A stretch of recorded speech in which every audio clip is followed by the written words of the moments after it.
책 중에 The Art of Illusion이라는 책이 있습니다. 책의 내용이 사람들이 일반적으로 생각하는 것에 착시 현상이 있을 수 있다. 그런 것들을 중심으로 해서 그림으로 내용들이 쭉 이렇게 쓰여져 있는 책인데, 예를 들면 여러분 물그릇에 젓가락을 이렇게 옆으로 비스듬하게 담아두면은 사람이 볼 때는 젓가락이 꺾여져 있는 것처럼 보입니다. 굴절되어 있어서. 근데 실제로는 젓가락이 일직선이잖아요. 여러분 바둑 때 이제 검은 바둑하고 하얀 바둑알이 있습니다. 그러면 바둑알 딱 보게 되면 바둑알 똑같이 크기가 똑같아 보입니다. 실제로 재보게 되면 바둑알이 크기가 다릅니다. 흰 바둑알하고 까만 바둑알을 보게 되면 흰색이 커 보이잖아요. 확장돼서. 그래서 바둑알을 만들 때 바둑알 까만색을 조금 더 크게 만들어놔서 겉으로 볼 때는 비슷하게 볼 수 있도록 이렇게 해놓았습니다. 그래서 이런 것들이 사람이 보고 생각하는 것하고 어떤 것들이 사실은 다를 수 있는 것들이 있습니다. 우리가 잘못 보는 것들이 착각할 수 있는 것들이 많이 있다는 것입니다. 이와 같이 우리가 이런 것들을 신앙적인 면으로 이렇게 적용을 시켜보게 되면, 우리가 신앙생활을 해나가면서도 내가 하나님을 믿는다라고 했을 때 이런 영역에도 분명히 착신당이 있을 수 있다는 것입니다. 내가 생각하고 판단한 그 믿음이라는 것이 항상 오느냐? 우리 그렇지 않아요.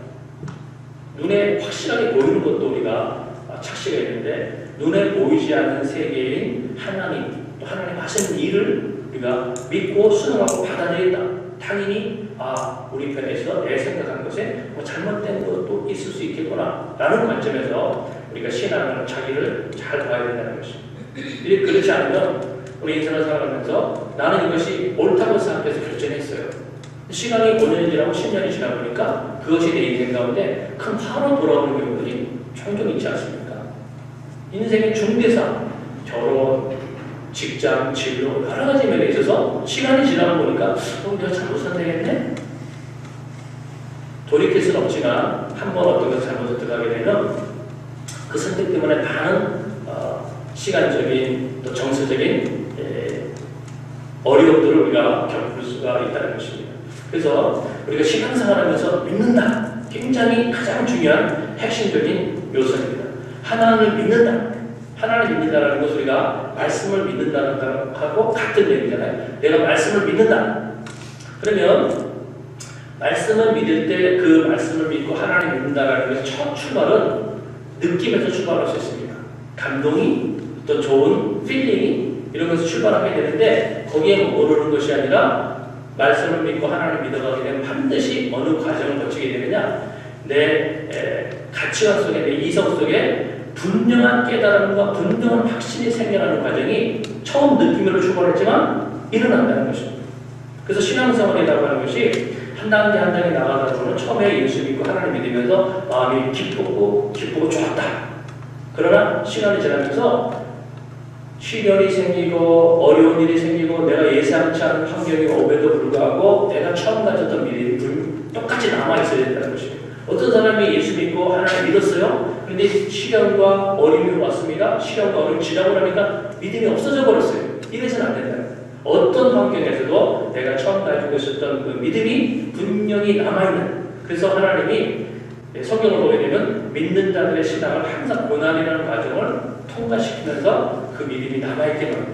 그리고 마지막 때 정말 하나님 큰 환난, 세상에 한 번도 일어나지 않던 환난을 허락하신다고 했어요. 그 환난을 통해서 하나님이 믿는 자들이 갖고 있는 그 믿음을 하나님이 담그고 성숙시키고 남아있게 만들어 나가신다는 것입니다. 그런 과정으로 우리를 끌고 나가십니다. 그래서 우리가 이렇게 하나님을 알아가는 믿음을 가질 때 중요한 첫 번째 산이 뭐냐? 하나님의 말씀을 접하고 그 말씀을 내가 받아들이고 믿는 것입니다. 그런데 이 과정에서 우리가 알다시피 하나님의 말씀은 살아있는 것이라고 했어요. 하나님의 말씀은 살았고 운동력이 있다. 그럼 살았고 운동력이 있는 말씀이 우리 안에 들어오게 되면 무슨 현상이 일어나느냐?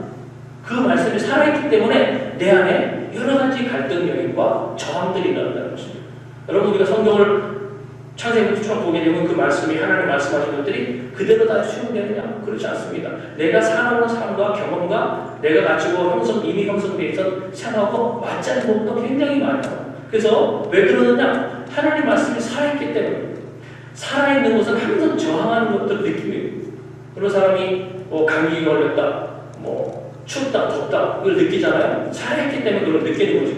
죽어 있는 것은 못 느끼잖아요. 마찬가지로 하나님 말씀이 살아있기 때문에 내가 그 말씀을 듣고 설교를 들을 때 어떤 때는 마음에 찔려요. 부담스럽습니다. 왜? 내가 잘못하고 내가 숨기고 있던 어떤 영역을 하나님 말씀이 들춰내거든요. 당연히 불편하죠. 내 이런 불편함을 느낄 때 기분 나쁘네 이렇게 반응할 것이 아니라 내 영혼이 죽은 게 아니고 내 심령이 살아있기 때문에 그런 여러 가지 감정들이 느껴지는 것입니다. 자, 우리가 그동안 모세오경을 쭉 살펴보고 있는데 이 모세오경은 원래는 하나의 성경입니다. 모세가 받았던 5권으로 나눠진 말씀인데 원래는 두루마기 하나만 다 받아들이는 말씀이었어요. 근데 여기서 이제 5조각으로 이렇게 나눠서 생각하는 것입니다. 그래서 우리가 창세기부터 한두 가지 아주 중요한 주제, 왜냐하면 설교 시간에 많이 다뤘던 주제가 아닌 영역들을 하나하나 살펴보고 있습니다. 그래서 오늘 우리가 보고 있는 부분이 민수기라는 부분을 살펴보게 되는데 원래 히브리어 성경에서 그 성경책의 이름, 우리 창세기, 출애굽기, 레위기 정해졌잖아요. 그 이름을 정할 때는 맨 히브리어 성경의 맨 첫 번째 단어를 가지고 결정하는 것입니다. 첫 번째 히브리어 단어에 쓰여져 있는 그대로 성경의 이름을 썼습니다. 그래서 창세기, 출애굽기, 레위기 쭉 가다가 민수기는 뭐냐면 우리가 민수기는 한국말도 그렇고 영어 성경도 그렇고 민수기 넘버스라고 해요. 넘버스 숫자들 이렇게 되어 있는데 원래 민수기가 써졌던 히브리어 성경에는 히브리 성경의 이름이 숫자를 센다는 민수기 넘버스가 아닙니다. 원래 히브리어 성경에서의 이름은 광야에서 밑다바르 배 밑다바르 됐어요. 광야에서 그게 이제 처음 개념으로 써졌는데 이 히브리어 성경이 헬라어 성경으로 바뀌면서 성경을 번역할 때 학자들이 쭉 보니까 이 광야에서라고 기록된 이 성경 안에 밑다바르 배 밑다바르라고 기록된 이 성경의 내용들이 숫자가 너무 많이 나옵니다. 12지파 한 사람 한 지파 숫자들, 그 다음에 희생 제사를 드릴 때 그 어떤 짐승들의 숫자들 이런 개념들이 굉장히 많이 기록되어 있습니다. 그리고 인구조사 첫 번째 인구조사 한번 했었고 시간이 많이 지난 다음에 1장 아닌 26장에서 오늘 우리 본문에서 두 번째 인구조사를 하게 되면서 숫자들이 굉장히 많이 나와서 헬라어 성경이 번역되면서 숫자들 개념으로 넘버스라고 이름이 정해졌습니다. 그래서 원래 의미는 광야 체험기 그것이 더 정확한 이름입니다. 민수기에 자 숫자를 센다는 개념인데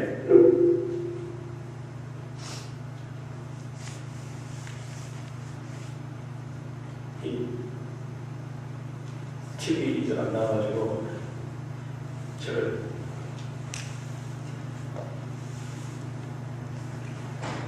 TV가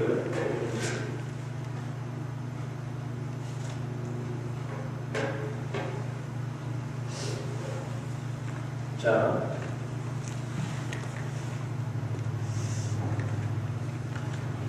그냥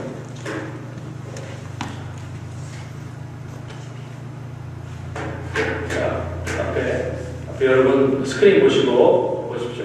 거기 보게 되면 이스라엘 백성들이 시내산을 출발해서 시내산이 아니라 애국을 출발해서 고산 지방을 출발해서 시내산에 머무릅니다. 그래서 색깔로 빨간 위치로 된 것이 애국에서 출발해서 시내산에 오는 기간입니다. 이 기간이 한 2달 정도 걸리고 저 시내산에서 여러 말씀을 듣죠. 10계명도 말씀을 받고 그다음에 창세기 또 레위기서 이런 말씀들을 저 시내산에 있으면서 받고 그것을 다 공부하는 동안에 시간이 한 시내산에서 1년 정도 시간 말씀을 받고 공부하는 시간을 한 1년 정도 가집니다.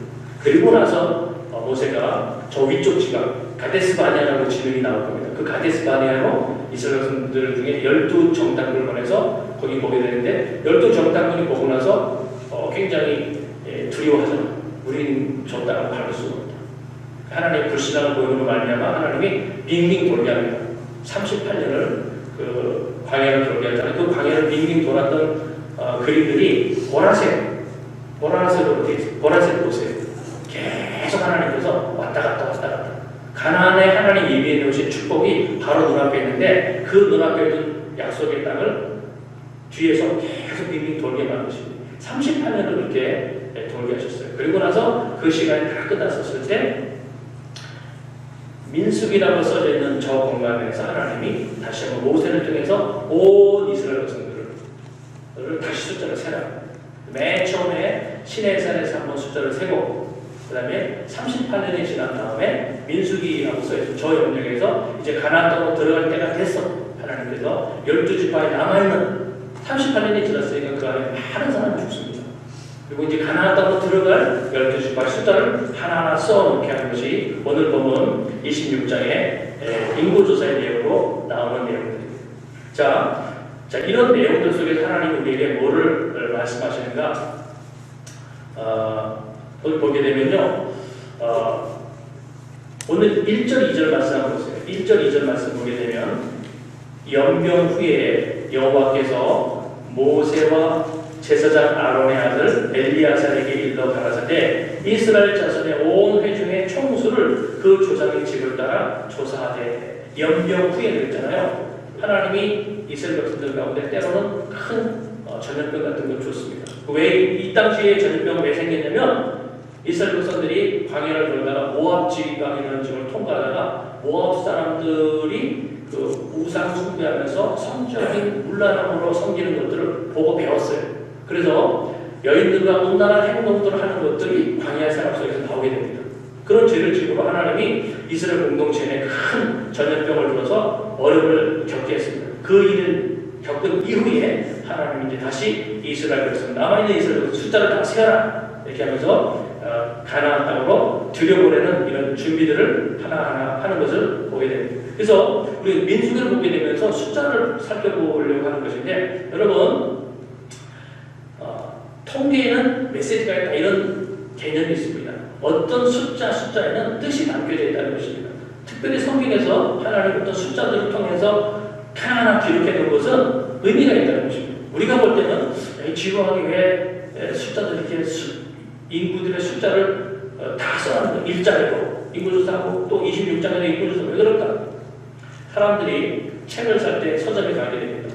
그러면 무조건 아무 책이나 사는 것이 아니라 베스트셀러 항목을 찾아요. 왜? 많은 사람들이 어떤 책을 고를 때는 이유가 있어요. 그래서 많은 사람이 찾는 숫자, 통계, 의미가 있다. 그래서 그런 책들을 주로 취해서 읽곤 합니다. 성경도 보게 되면 하나님이 비슷한 숫자들을 많이 겹쳐놓은 것을 보게 됩니다. 예를 들면 모세가 시내산에 갔었을 때 40일을 금식합니다.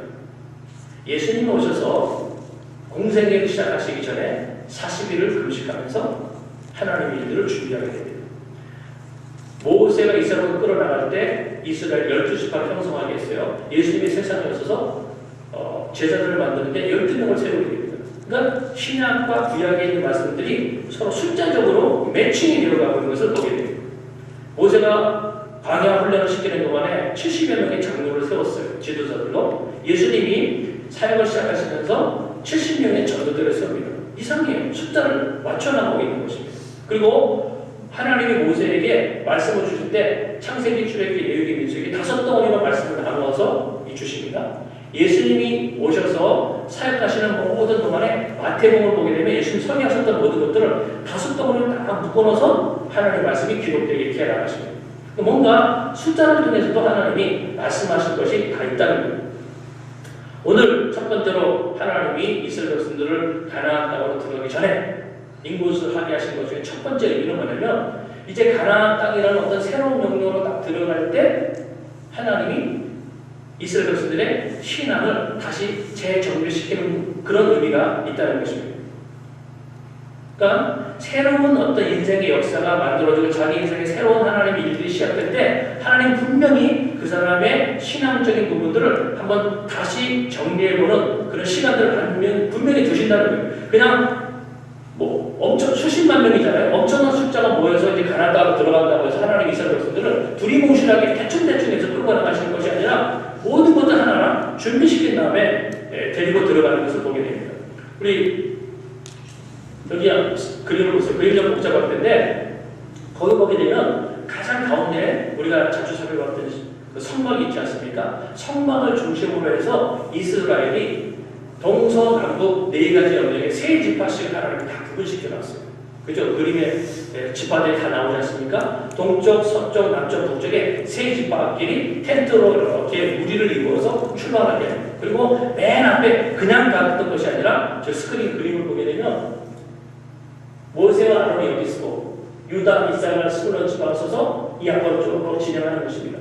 그러면 제일 가운데 성막이 있고 나머지 12지파가 수십만 명이 같이 때를 모아서 쭉 진행이 되어져갑니다. 하나님이 굉장히 치밀하게 어떤 일들을 진행하시지 뭐든지 두리뭉실하게 하는 것이 없답니다. 굉장히 질서 있게 순서를 정해서 하나님 모든 것들을 끌고 나가시는 것을 보게 됩니다. 자, 그래서 이제 가나안 땅으로 들어가야 되는데 그냥 들어가는 것이 아니라 인구조사한다 재정비를 시켜 나가는 것입니다. 우리가 마찬가지예요. 내 인생 가운데 하나님이 색다른 어떤 플랜을 갖고 계신다. 그리고 우리 스스로도 신앙생활하면서 하나님 기도하는 영역 속에서 하나님 내게 이런 은혜를 주십시오. 나의 삶에 내 가정에 하나님 어떤 이런 축복과 형통과 인도함을 원합니다. 라는 마음이 있으면 하나님 먼저 내 마음속에 준비시켜 나가는 것이 영적인 영역을 먼저 준비시켜 나간다는 것입니다. 그래서 자기를 잘 돌아보는 과정들이 절대적으로 필요하다는 거예요. 특별히 2020년이 출발됐습니다. 이제 3월달에 접어들고 있어요. 예상치 못했던 코로나 바이러스 여러 가지 변수고 그것이 경제적인 어떤 상황을 이끌어오고 관계 여러 가지 것들을 이끌어오고 우리 삶의 여러 가지 영역들이 막 바뀝니다. 이런 모든 과정들이 나에게 하나님께서 말씀하신 메시지가 뭐냐는 거예요. 나의 신앙을 준비시켜 나가는 그런 과정들이 하나님에 의해서 우리 스스로에게 진행되고 있는 것을 우리가 생각해 볼 수 있습니다. 신약 성경을 보게 되면 예수님께서 제자들을 이제 두고 십자가를 지고 부활하시는 사건을 앞두고 있었을 때 제자들 가운데 말씀하셨던 것들이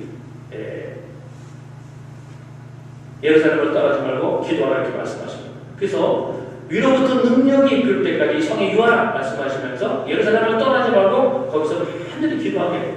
그럼 그때 제자들이 그 마가의 다락방에 모여서 기도할 때 그 기도 제목이 뭐였겠어요? 10여 이상 기도하거든요. 그럼 한번 생각을 해보세요. 그 사람들이 예수님이 이제 십자가 지시고 부활하셨습니다. 그때 제자들이 기도했던 제목이 뭐였겠냐? 예수님은 분명히 얘기했어요. 위로부터 하나님의 영이 임하실 때까지 여기서 기도하라. 그러니까 성령이 임하게 해주십시오. 그렇게 기도했게 쓸 것이라고 우리가 생각합니다.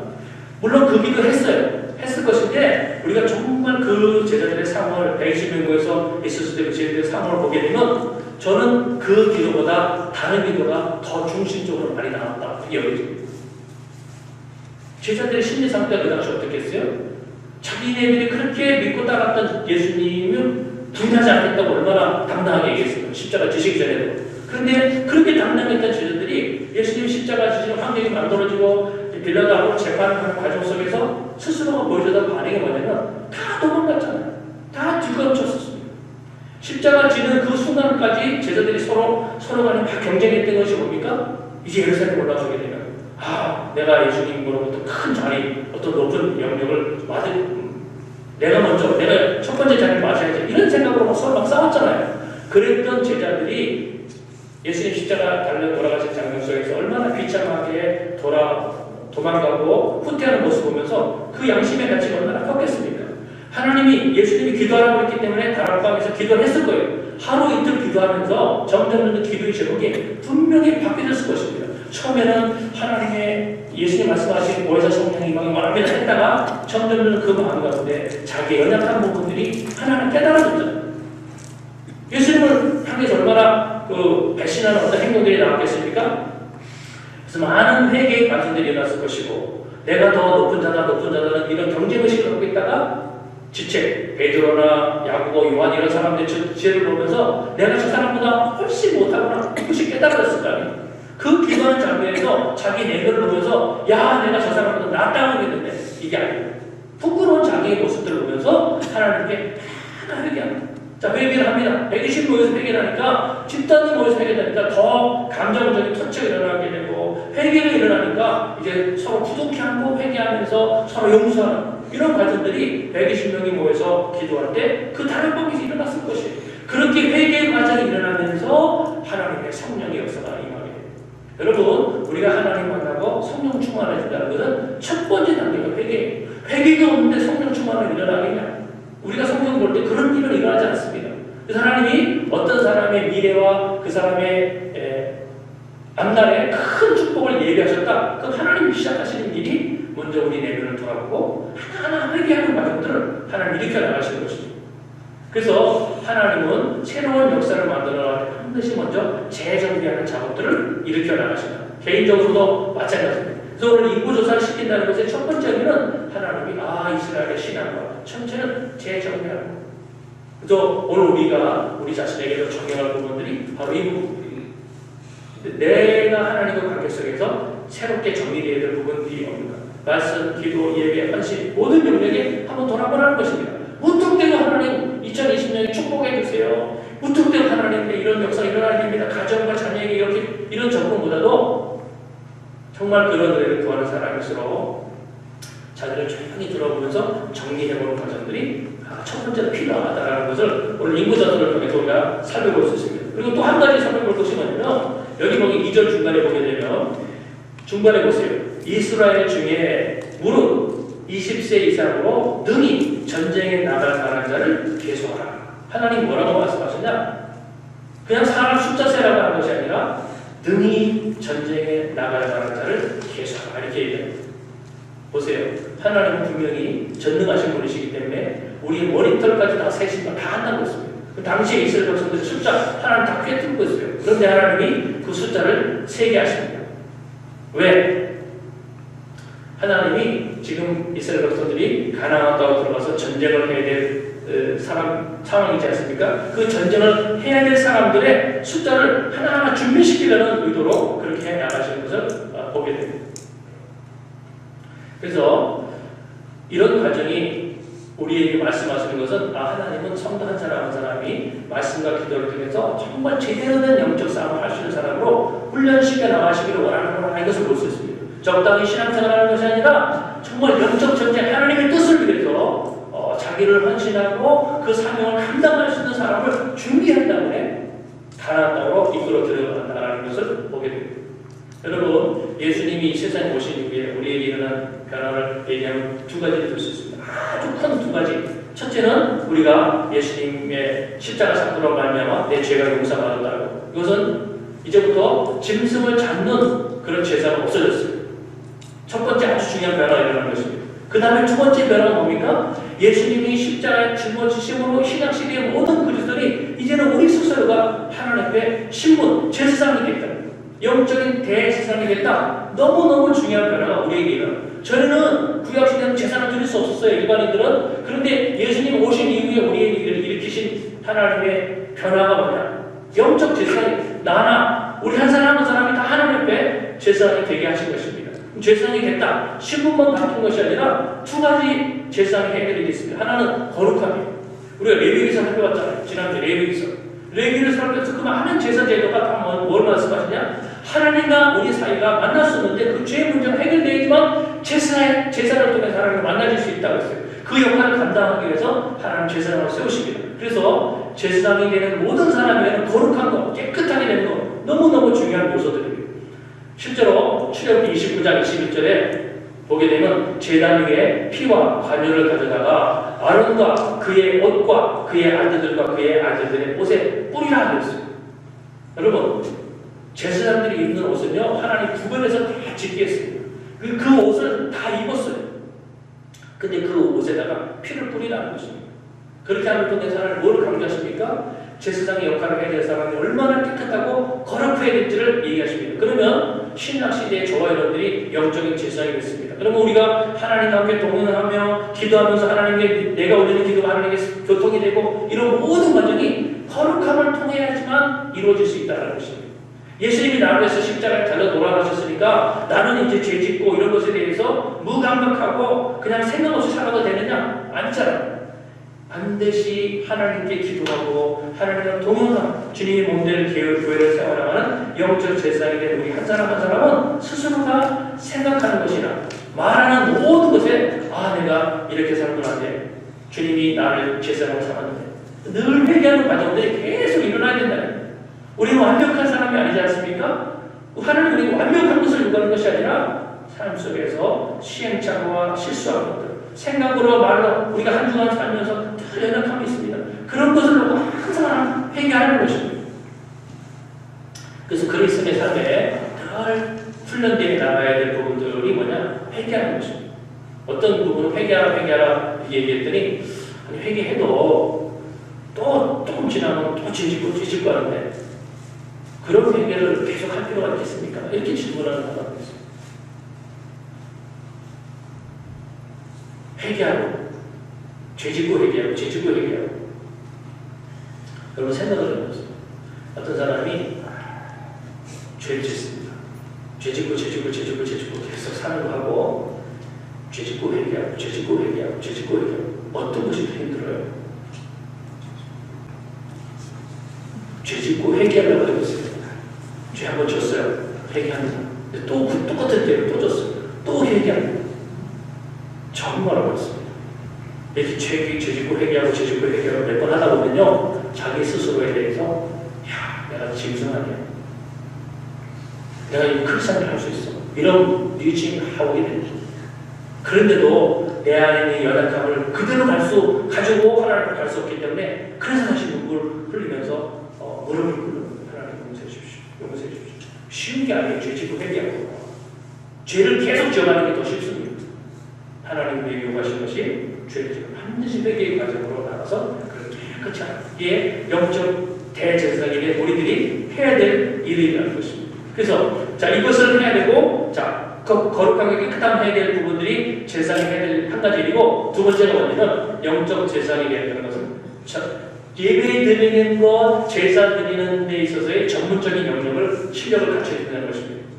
그래서 여기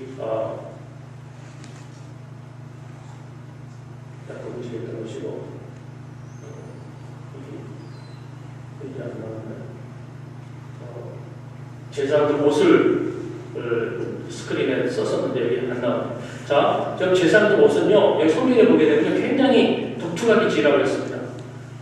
출애굽기 29장에 보게 되면 5절에 보면 의복을 가져다가 아론에게 속옷과 에봇 받침 겉옷과 에봇을 입히고 흉패를 달고 에봇에 정교하게 짠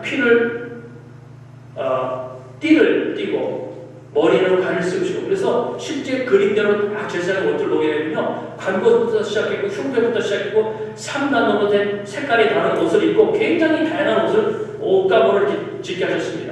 그러니까 하나님이 제사장에게 어떤 역할을 받을 때 옷 입는 것 하나부터 굉장히 전문적인 모습으로 옷도 아무나 아주 독특한 지혜를 가진 사람에게 그 옷을 재단해서 짓게 만들어졌습니다. 제사장의 옷을 그렇게 만드셨다는 것이 뭐냐면 하나님은 제사장들에게 아무 일이나 막 시키는 것이 아니라 굉장히 전문성 있는 어떤 역할을 맡기시겠다는 것입니다. 그래서 저와 여러분들이 예수 믿었다, 그래서 영적인 제사장이 됐다는 것을 너무 쉽게 생각하지 말라는 것입니다.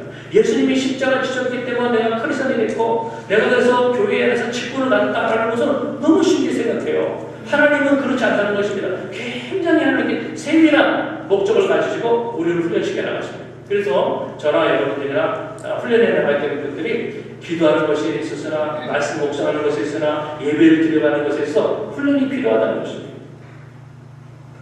만약에 교회가 예배드리고 기도하고 말씀 듣고 하는 곳이라면 숲속이 더 좋습니까? 이런 세속적인 도시가 더 좋습니까?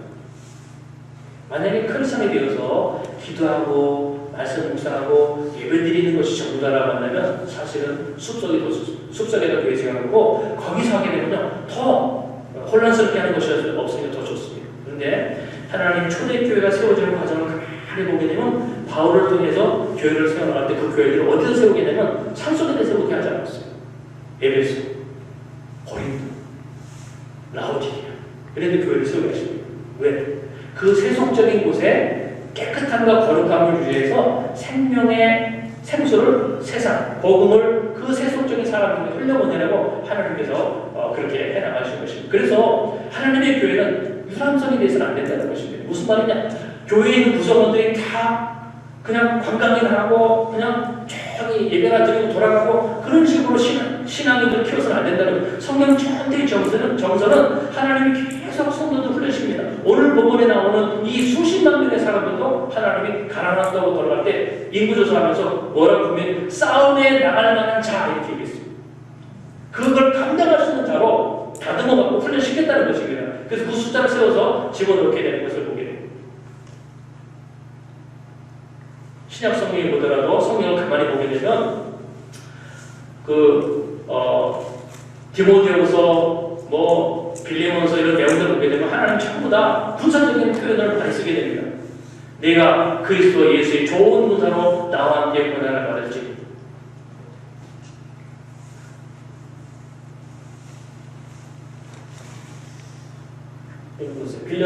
빌립보서 2장 25절 말씀을 보게 되면 그 노란 항공으로 할 때 군사라는 표현을 쓰지 않습니까? 사도 바울이 당시에 초대교회 성도를 부를 때마다 군사된다는 표현을 굉장히 많이 쓰게 됩니다. 그래서 신약 성경을 보게 되면 제자들로 제자 훈련 시켰다는 의미보다는 군사 훈련이라는 개념이 더 많이 쓰여지고 있는 것을 보게 됩니다.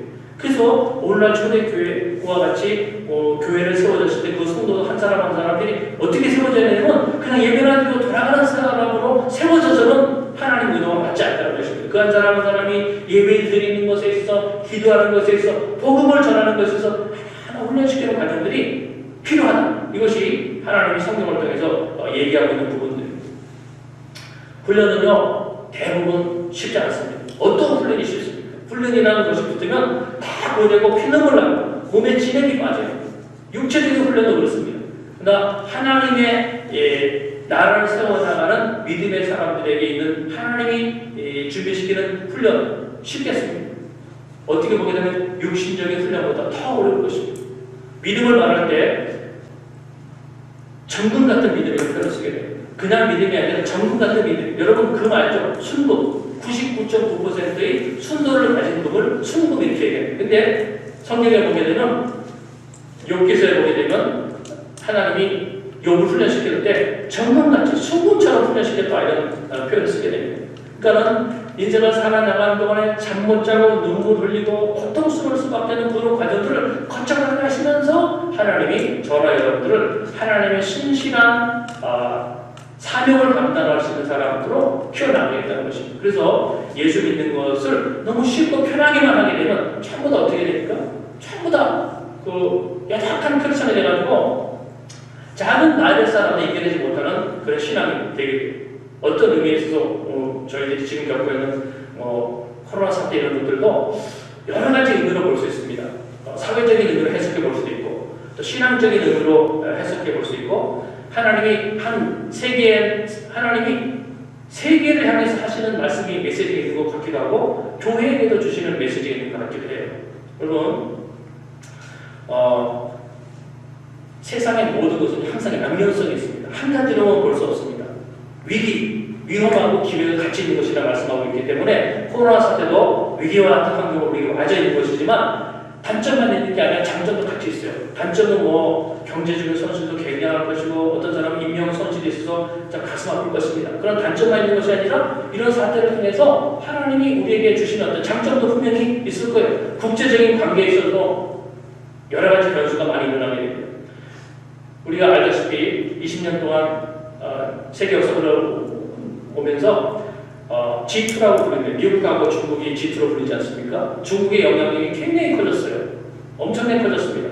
이 중국의 영향이 커지면서 1대1로 사업들로 인해서 국제적인 여러 질서들이 새롭게 형성이 되고 있는데 여러분 알다시피 중국 공산주의 국가입니다. 공산주의 국가이기 때문에 신앙의 세계하고 일치가 되지 않아요. 정반대입니다. 근데 중국의 힘이 커져가면서 여러 지역에서 선교적인 입장에서는 굉장히 문이 많이 닫히고 있습니다.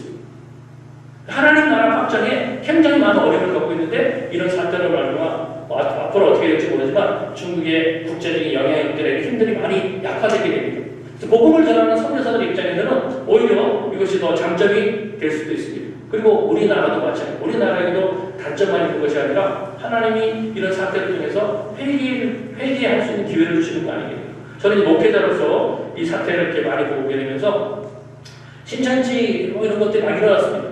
우리 알다시피 시대가 이렇게 향락주의 문화로 가고 첨단화 시대로 가기 때문에 전달하는 것이 어렵다. 늘 듣던 말이에요. 그런데 우리가 이 사태를 말하면 신천지 현실을 보니까 뚜껑이 딱 열렸는데 신천지는 너무나 전도를 열심히 하고 있고 전도의 결실이 많지 않습니까? 그래서 한국에서도 많은 교회 목회자들이 회개하고 우리가 잘못해왔구나 이런 어떤 돌이키는 계기가 만들어지고 있다고 해요. 우리가 알다시피 얼마나 많은 젊은이들이 신천지에 많이 들어가 있습니다. 전도가 안 된다 하지만 그 사람들은 또 해냈잖아요. 그래서 이거 우리에게 이런 것들을 한번 생각해보게 하는 그런 계기가 되지 않나 이렇게 생각해보게 됩니다. 교회들한테 하나님이 이런 계기를 통해서 정신 차려라 그런 기회를 주고 있는 것입니다. 그리고 우리 이런 사태를 보면서 그냥 세상의 뉴스들에서 보여지는 것이 아닌 성경적인 진단도 우리가 좀 있어야 될 것입니다. 그러면 성경에서는 하나님이 이러한 사태들에 대해서 뭐를 말씀하시는 것 같아요? 하나님이 분명히 말씀드리게 되면 화란을 통해서 그 믿음을 연단해 보신다. 그러니까 갈라내실 것을 분명히 얘기하셨습니다. 그래서 이런 과정을 통해서 진짜 신앙이 어떤 믿음을 가지고 있어야 될지가 구분을 해볼 수 있어요. 어떤 사람의 신앙이 이런 계기를 통해서 어떻게 드러난지 보게 되면 그 개인의 갖고 있던 신앙의 틀이 핵심이 무엇인지를 알아볼 수가 있을 것입니다. 이런 모든 과정들이 훈련의 과정으로 우리에게 주어지는 것이다 이렇게 보여지게 되는 것입니다. 오늘 본문에 이스라엘 백성들을 이렇게 보더라도 민수기서를 보면 이스라엘 백성들에게 하나님 훈련시켰던 여러 가지 내용들을 보게 되면 가나안 땅으로 딱 들어갈 때 하나님이 뭐를 훈련시켰느냐? 여러분 잘 생각해 보세요. 가나안 땅으로 가게 되면 이제 가나안 백성들하고 전쟁을 해야 되는데 하나님 이스라엘 백성들에게 준비시킨 것이 우리가 알다시피 무슨 전략이나 무기 준비시킨 것이 아니라 귀한 말씀이더라 이렇게 말씀하셨습니다. 그러면 진짜 싸워야 될 전쟁이 뭐냐? 군사끼리 전쟁이 아니라 그래서 실제로 가나안 땅으로 들어갔을 때 전쟁은 어떻게 됩니까? 군사끼리 하는 이 모든 전쟁을 하나님 다 이기게 하셨어요. 그 하나님 하셨잖아요. 여리고성 무너뜨리거나 아이성 무너뜨린 모든 것은 하나님이 다 이기게 하십니다. 그리고 이스라엘 백성들이 그 속에서 해야 될 진짜 싸움은 뭐냐? 그 가나안 땅 사람들이 가지고 있는 우상 숭배와 탐욕과 풍요와 다산을 추구하는 그 정신, 그 사고체계 그것을 끊어내라고 하나님이 이 전쟁을 하시는 것입니다. 그래서 실제로 눈에 보이는 육체적인 모든 전쟁 상황은 하나님 다 해결해 주십니다. 근데 내면 안에서 일어날 영적 전쟁은 그건 우리가 해야 된다는 것입니다. 그래서 이스라엘 백성들을 가나안 땅으로 딱 들여보낼 때 하나님이 준비시킨 것이 무엇이었어요? 주야로 말씀을 읽어라. 말씀을 읽어라. 그걸 얘기해 주셨어요. 주야로 말씀을 읽어서 너희의 생각과 영이 하나님 말씀으로 충분히 채워지게 하라. 그래야지만 너희가 가나안 땅에서 실제로 싸워야 될 그 가나안 문명의 사고체계, 정신세계, 우상을 숭배하고 물질을 추구하는 그 경향성을 이겨낼 수 있다는 것입니다. 여러분 실제 싸워야 될 싸움이 그건데 가기 전에 무기 만들고 전략 준비하고 이거 해갖고는 가나안 땅 백성들이 가지고 있는 사고체계를 이겨낼 수 없다는 거예요. 그래서 하나님이 말씀을 심고 말씀 훈련시키셔서 축복의 땅으로 가게 합니다. 그러면 오늘 저와 여러분들이 우리의 삶에 적용을 해보세요. 하나님이 우리의 삶에 분명히 가난한 축복들이 있을 것입니다. 환경적인 축복을 하나님이 눈에 보이는 축복으로 얘기할 수 있어요. 예민을 와서 하나 알았는데 기업에 있어서 비즈니스 상에 있어서 어떤 축복들이 다 계획되어 있을 것입니다. 그것이 준비됐을 때 그럼 우리가 준비된 것이 뭐냐? 그 속에서 내가 이 비전을 어떻게 할 것이냐, 내가 이 자녀들을 어떻게 해서 성공시켜 나가시냐, 이 실험을 할 것이 아니라 이 세상에서 움직여지고 있는 트렌드, 사고체계, 정신세계를 이길 수 있는 내면의 힘을 만들라는 것입니다. 그래서 우리가 말씀을 취하는 묵상을 훈련하고 내 자녀들 가운데 말씀과 기도를 훈련시켜나가고 이것이 우리가 될 씨름이라는 거예요. 이것이 무너지게 되면 그 가나안 땅에 아무리 집어넣어도 그 가나안 땅에게 화가 될 수밖에 없다는 거예요. 하나님께서 이스라엘 백성들에게 가기 전에 군사로서 숫자를 세우고 군사로서 준비된 사람을 세우라고 하나님께서 말씀하신 것입니다. 여러분 어때요? 여러분 스스로에게 과연 얼마나 여러분의 내면적인 여러분의 정신세계가 세상을 이겨나갈 가치관으로 형성되어 있습니다. 현장에서 말씀을 전가하는 훈련이 되어 있어야지만 하나님의 인생에 문을 열어나가기 시작하십니다. 그래서 하나님께서 이스라엘 백성들을 이끌어 나가실 때 이제 나와 함께 이 가나안 땅의 어둠의 영역을 해결할 분자가 된 사람들을 이제 다 숫자를 세라는 것은 나와 한 묶음에 얘기하겠다는 것입니다. 가로. 수학에 가로가 있잖아요. 가로로 딱 묶음. 한 묶음이. 이제 하나님이 이스라엘 백성들, 믿음이 준비된 사람과 한 묶음이 돼서 그 일을 하게 하시는 것. 이것이 민수기를 통해 하나님 우리에게 말씀하시는 부분들입니다. 그래서 이런 스토리를 옛날 이스라엘 백성들이 일어난 스토리만 볼 것이 아니라 오늘 나에게 뭐를 말씀하시는가를 잘 봐야 돼요. 우리가 살고 있는 이 세상이 돈에 의해서 물질 문명에 의해서 움직여져 가지 않습니까? 이기주의, 쾌락주의에서 움직여 나갑니다. 그런 것에 있어서 내 자신이 얼마나 세상 사람들과 구별된 모습을 가지고 있는가. 이것이 하나님 우리를 훈련시켜 나갈 요소들입니다. 이런 훈련들을 하나님께서 하나 이루어 나가십니다. 자, 오늘 본문에서 이런 내용들을 좀 다루고 마지막에 한 부분만 보게 되면요. 거기 1장 26장에 보게 되면요. 이 스크린을 보시면은 숫자가 이렇게 쭉 기록되어 있어요. 민수기 안에 여러 가지 복잡한 숫자 개념이 있는데 하나로 표로 딱 만들어놨는데 거기 우리가 다 볼 수 없고요. 처음에 1차 인구조사는 시내산에 도착했을 때입니다. 두 달만 도착했을 때 인구조사고 38년이 지난 다음에 2차 인구조사는 대상이 많이 달라졌죠.